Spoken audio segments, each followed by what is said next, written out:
7 ફેબ્રુઆરી India અને યુએસએની મેચની વાત કરીએ કે હાથી, ઘોડા, તોપ, તલવાર બધું જ ફેલ થઈ ગયું, બધું જ નાકામયાબ રહ્યું. આ તો સારું થયું કે સૂર્યા ચમક્યો, નહીં તો વર્લ્ડ કપનું સપનું આપણું અહીં જ પૂરું થઈ જાત. જ્યારે પણ કોઈ કમજોર ટીમ કમબેક કરે છે ને ત્યારે કમબેક કરવાનું મુશ્કેલ થાય છે, પણ સૂર્યાભાઈએ કમબેક કર્યું અને 84 રનની તાબડતોડ બેટિંગ કરી અને આપણી ટીમને 161 રન સુધી પહોંચાડી. સામે જવાબમાં યુએસએની ટીમ 132 રન સુધી જ પહોંચી શકી. અને મારું એટલું જ કહેવું છે કે ક્યારે પણ સામેવાળી ટીમને હલકામાં ના લેવી જોઈએ. અભિષેક શર્મા, ઈશાન કિશન, તિલક વર્મા, હાર્દિક પંડ્યા, રિંકુ સિંહ, શિવમ દુબે બધા જ ફ્લોપ ગયા.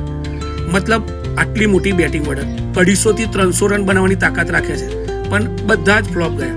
બાકી આ મેચથી જ ટીમ ઇન્ડિયાને સબક તો મળ્યો જ છે કે કોઈ પણ સામેવાળી ટીમને હલકામાં ના લેવી જોઈએ. કારણ કે હમણાં જ એક મોટો ઉલટફેર થતો રહી ગયો. તમે જોયું હશે કે પાકિસ્તાન હારવાની તૈયારીમાં જ હતું અને જીતી ગયું. બાકી હવે આગળનો મુકાબલો 12 ફેબ્રુઆરીએ નામ્બિયા સામે છે, ત્યાં પણ આવી ભૂલ ના થવી જોઈએ અને એકદમ તાબડતોડ રમવાની કોશિશ કરવી જોઈએ. હજી તો વર્લ્ડ કપ શરૂ જ થયો છે, ઘણી બધી મેચો બાકી છે અને વર્લ્ડ કપને આધારિત આવી ઘણી બધી ખબરોને જાણવા માટે મારી યુટ્યુબની ચેનલ ભૂરાની મોજને સબસ્ક્રાઈબ કરો અને ઇન્સ્ટાગ્રામ અને ફેસબુકમાં મારી ચેનલને લાઈક, શેર, કોમેન્ટ કરજો.